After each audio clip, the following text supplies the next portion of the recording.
बेसुध होकर खड़ंजे ईंटों से बनी सड़क पर भागती एक बूढ़ी औरत लगभग 70 साल की होगी। ऊंची सी हल्के बादामी रंग की सूती धोती पहने, बाएं हाथ में ईंट का टुकड़ा मुड़ मुड़ कर देखती और बार बार हाथ से मारने का इशारा करती। पीछे छोटे छोटे बच्चे पत्थर मारकर पागल पागल बोल रहे थे। वो बूढ़ी औरत कहती है, मारूंगी। पागल कौन? मैं नहीं हूँ पागल, मारूंगी, जाओ भागो यहाँ से, बच्चों को कह रही थी। थकान से चूर थी, पैर आगे नहीं बढ़ रहे थे, फिर भी भाग रही थी। कहीं पत्थर न मारे बच्चे, शायद माथे पर कोई नुकीला पत्थर भी लग गया था। खून निकलकर आँख तक आ गया था। जोर से ठोकर लगी और गिर गई। बच्चे मारने के लिए कभी कमर छुए थे तो कभी पैर। वो जोर से हाँफती हुई बोली, भागो, घर जाओ। बच्चे जोर से कहने लगे, जैसे बूढ़ी अम्मा की आवाज़ सुनाई नहीं दे रही हो। तभी एकाएक जोर से आई आवाज़ ने बच्चों की आवाज़ रोक दी। कौन कौन? किसको परेशान कर रहे हो? एक कॉटन की साड़ी पहने, चश्मा लगाई एक औरत आती दिखाई दी। शायद वो रोज शैतानों बच्चों को देखती थी। बच्चे बोले, पागल है ये, और भाग गए। पागल सुनकर पैर रुक गए। वो मृदुला थी, पास में काले में पड़ती थी। मृदुला ने ध्यान से देखा तो गालों पर झुर्रियाँ और आंखों में आंसू थे। सोचा पागल होती तो अब तक मार दिया होता पत्थर। रोकती नहीं, कांपते हाथों को आंसू भी नहीं होते। अम्मा अम्मा, मैं मृदुला बोलते हुए मृदुला ने हाथ से इशारा करके ईंट ले ली। नहीं नहीं, मैं नहीं, पागल नहीं मैं, बूढ़ी माँ बोली जा रही थी। हाँ अम्मा, आप नहीं हैं पागल, ये शैतान बच्चे हैं जो। मृदुला ने आगे बढ़कर हाथ से ईंट ले ली। दे दो अम्मा, मैं मृदुला। बूढ़ी अम्मा ने कसकर पकड़ी ईंट छोड़ दी। अम्मा, कहाँ जाओगी? घर भूल गई हो क्या शायद? अम्मा कुछ नहीं बोली। अम्मा, क्या करूं, फिर से बच्चे ना आ जाएं। अम्मा का हाथ पकड़कर धीरे से चल दी, पर थोड़ा डर भी था। कहीं सच में पागल हुई तो मार ना दें कुछ। और पता नहीं, एक कोने में मदद करने का मन भी था। पास में घर था मृदुला का। घर ले जाती हूँ, फिर सोचूंगी क्या करना है। मृदुला ने मन सोचा था। अपने घर चाबी ताला खोला और एक हाथ से दूसरे हाथ से अम्मा को पकड़े अंदर ले आई। दरवाज़ा बंद कर लिया। अम्मा चली आई। अम्मा को सोफे पर बैठाने लगी। अम्मा बैठो। अम्मा ने नज़र उठा के मृदुला को देखा। मृदुला ने प्यार से कहा, बैठो अम्मा, और हाथ से जोर लगाया और बैठा दिया। अम्मा धीरे से बैठ गई। मृदुला अंदर गई, घड़े का पानी लेकर आई। गिलास में अम्मा नज़र नीचे किए बैठी थी।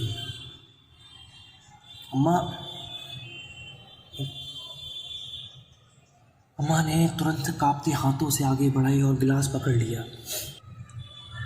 फिर गिर ना जाए ये सोचकर मृदुला ने अपने हाथ से ही उनका हाथ पकड़ा और पानी पिलाने लगी। बड़ी तेजी से पानी एक सांस में पी गई थी अम्मा। न जाने कब से प्यासी थी, और लाकर दिया वो भी पी लिया और लंबी सांस ली। मृदुला को भूख भी लगी थी। सुबह ही खाना बनाकर जाती थी कॉलेज से, थक कर आके मन नहीं होता था बनाने का। मृदुला के बच्चे सब दूसरे शहरों में थे। पति के साथ सुकून भरी जिंदगी जी रही थी। एक प्लेट में कटोरी जल्दी जल्दी रोटी, दाल और चावल किए। डर भी लग रहा था। अनजान को घर ले आई थी। वो अकेले कमरे में बैठा आई थी। दुष्यंत मृदुला के पति नाराज तो नहीं होंगे, ये भी घबराहट थी अंदर। खाना लेकर अम्मा के पास आई और बाहर का दरवाज़ा खोल दिया और फ़ोन करके सामने सहेली सीमा को भी बुलाकर सब बताया और डिटॉल चोट पर लगाई तो खून भी रुक गया था। अम्मा को खाना खिलाने लगी। अम्मा की आंखों से आंसू बह रहे थे और खाना खा रही जल्दी जल्दी जैसे कब से भूखी हो। अपनी भूख को कोसों दूर चली गई थी मृदुला की। दोनों ने मिलकर अम्मा का मुंह हाथ धोए। अम्मा ने मृदुला के हाथ पकड़ कर लिए और अपना माथा उन हाथों पर रख दिया। सुखी रहे बिटिया, सुखी रहे। अम्मा रोती रही। अम्मा, कौन हो आप? कहाँ है घर आपका? रास्ता भूल गई थी क्या आप? बच्चे क्यों पागल कह रहे थे अम्मा? मृदुला एक सांस में सब कुछ पूछ गई। बिटिया, मेरा नाम रामवती है, किस्मत की मारी हूँ, मैं रास्ता नहीं भूली हूँ। किस्मत मेरा रास्ता भूल गई है। मेरे दो बेटे भी हैं, बड़े बड़े ओहदे पर दिल्ली में बड़े बड़े घर में रहते हैं, बड़ी बड़ी उनके पास गाड़ियाँ हैं, सब कुछ है। बोलते बोलते अपनी धोती से आंसू पोंछ रही थी। मेरे पति का कारोबार था पत्थर का, जो घरों में लगाते हैं ना मार्बल पत्थर, वो था। खुशहाल जीवन था हमारा, बच्चों की शादी की धूमधाम से की। दोनों बेटों को कभी कोई कमी नहीं महसूस होने दी। जीतू यानी मेरे पति का नाम है। मेरे बेटे का नाम रोशन करेंगे कहते मुँह नहीं सूखता था। दोनों को पापा से ज़्यादा कारोबार से प्यार था। लालची कहीं के थे कमीने। आज ये दिन देखने को पैदा किया था क्या मैंने? क्यों जन्म दिया मेरी कोख से? क्यों कहकर जोर जोर से रोने लगी। मृदुला ने चुप कराया। अम्मा मत रो, बताओ पानी लाऊं? अम्मा ने इशारे से मना कर दिया। एक दिन कारोबारी कागज में गड़बड़ी का पता चला। करोड़ों का घपला था। जीतू के पापा की रातों रात नींद उड़ गई। मैं समझाती रहती थी सही होगा, परेशान मत हो, पर वो संभलने में लगे रहते थे। हिसाब किताब खाना पीना सब भूल गए थे। एक दिन पता चला दोनों बेटों ने मिलकर अपने ये काम किया था। पूत कपूत निकल गए। वे बिटिया, जीतू के पापा सहन नहीं कर पाए, दिल का दौरा पड़ा और मुझे यूं छोड़कर चले गए। अकेला कैसे रहूंगी उनके बिना? यह भी नहीं सोचा जो बेटे उनके ना हुए मेरे कैसे होंगे। सोचा भी नहीं मुझे क्यों नहीं उठाया। हे भगवान, उनके साथ। अम्मा रोई जा रही थी। जीतू के पापा ने राज रानी की तरह रखा बेटों को, क्या कर दिया। मृदुला उसकी सहेली का दिल भर आया। क्या हुआ फिर? मृदुला की सहेली ने पूछा। मैंने खूब खरी खोटी सुनाई, पिता को धोखा दिया। एक बार मांग कर तो दे देते कारोबार। बेटों ने कहा सबको दान करके बर्बाद कर देगा। पैसा अभी देने लायक नहीं समझते थे। कहते थे अभी और सीखने की उम्र है, तब तक इंतज़ार करते हैं। जब कुछ नहीं बचता तो ये कहकर कम वक्तों ने सोचा नहीं कि कलेजे के टुकड़े थे। दोनों बस समझा रहे थे। कारोबार अभी क्या पता था जान ही ले लेगा कारोबार के सर। समझदारी होती, लालच नहीं होता तो कब तक कारोबार सौंप दिया होता।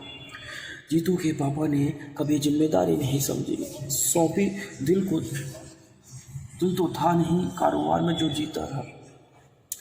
परिवार समझते थे जीतू के पापा, पर बच्चे सबको नौकर की तरह व्यवहार करते।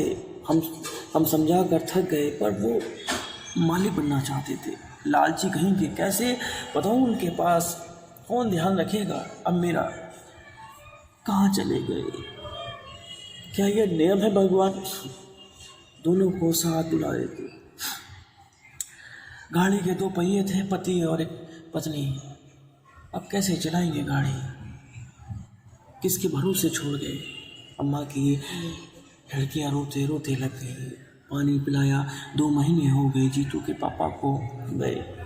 बेटे दोनों मुझे मंदिर लेकर आए, मैंने मना किया तो बहुओं ने ज़बरदस्ती बैठा दिया गाड़ी में और मंदिर छोड़ कर ना जाने कहाँ चले गए। इंतज़ार करते रही। लोगों ने बताया कि दिल्ली बहुत दूर है, फ़ोन नंबर याद नहीं था, घर का पता याद है पर रुपए नहीं। बहुत से लोगों से कहा घर पहुंचा दो तो किसी ने यकीन नहीं किया। 2-3 दिन से धोती गंदी हो गई, नहाई भी नहीं थी। रास्ते में कुत्ते पीछे पड़ गए तो पत्थर उठा लिया, तभी ये बच्चे आ गए। मैंने प्यार से बता रही थी कि मैं कौन हूँ, पर एक बच्चा बोला पागल लग रही है, बोला फिर वैसा बोलने लगे। फिर मोहल्ले वाले भी और दुकान पर खाना मांगने गए तो भिखारी समझ लिया, पागल बन गई। अब क्या सोचा अम्मा, मैं आपको आपके बेटों के पास पहुंचा दूं क्या? तभी दुष्यंत आ गए। मृदुला ने खाना दिया और सब बातें बताई। अम्मा ने कहा कि पहले घबरा गई थी, अकेले बेटों के पास जाना चाहती थी पर अब नहीं। जो बेटे माँ बाप के दर्द को नहीं समझे वहाँ जाकर क्या करूँगी। मृदुला ने सोने के लिए लिटा दिया। थकी हारी अम्मा को लेटते ही नींद आ गई। दुष्यंत, मृदुला और सहेली नीमा ने आसपास सबको बुलाया, बातें बताई। जागने पर अम्मा ने सब ने बताया कि अम्मा की पास में उनके दोस्त वकील हैं, आपकी तरफ से बेटों पर मुकदमा दर्ज करेंगे। अम्मा ने कहा नहीं, अब ना जीने की इच्छा है ना रुपयों की। पर सबके समझाने पर कि ऐसे बेटों को सबक मिलना चाहिए, उदाहरण मिलेगा इन जैसे को बेटों को, तभी तो कुछ बाद मृदुला और दुष्यंत, नीमा, पुलिस, वकील सब बेटों के घर अम्मा को लेकर गए। अम्मा को देखकर बेटे बहुत चौंक गए। पुलिस ने सब जरूरी कागजात अम्मा के पति के ले लिए। सब कारोबार के लोग भी साथ आ गए। उनके मालिक भगवान की तरह दुख सुख में साथ रहे। सबने मिलकर बेटों के खिलाफ गवाही मुकदमा जीत गई। अम्मा बेटों के रिश्ते से हारी, पर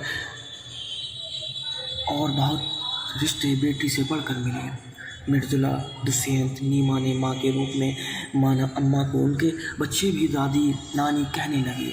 अम्मा ने अपने घर को सहारा नाम देकर वृद्धाश्रम खोल दिया। बेटों से सारी जायदाद ले ली गई, बेघर कर दिया उनको, जुर्माना भी कराया था उन पर। आज अम्मा जैसे ना जाने कितने वृद्ध मानसिक तनाव बच्चों की वजह से पागल खाने में जीने का मजबूर हो गए हैं।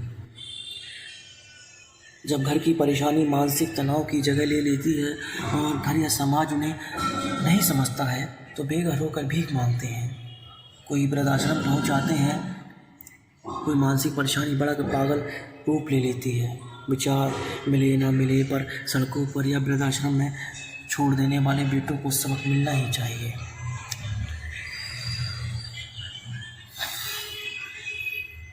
बस इतनी सी थी ये कहानी। कैसी लगी आपको हमारी कहानी, आप हमें कमेंट करके ज़रूर बता सकते हैं। फिर मिलेंगे एक खूबसूरत सी कहानी के साथ। आप अपना ख्याल रखिएगा, दुआओं में याद रखिएगा और अल्लाह के ज़िक्र का ज़ुबान पे स्वाद रखिएगा।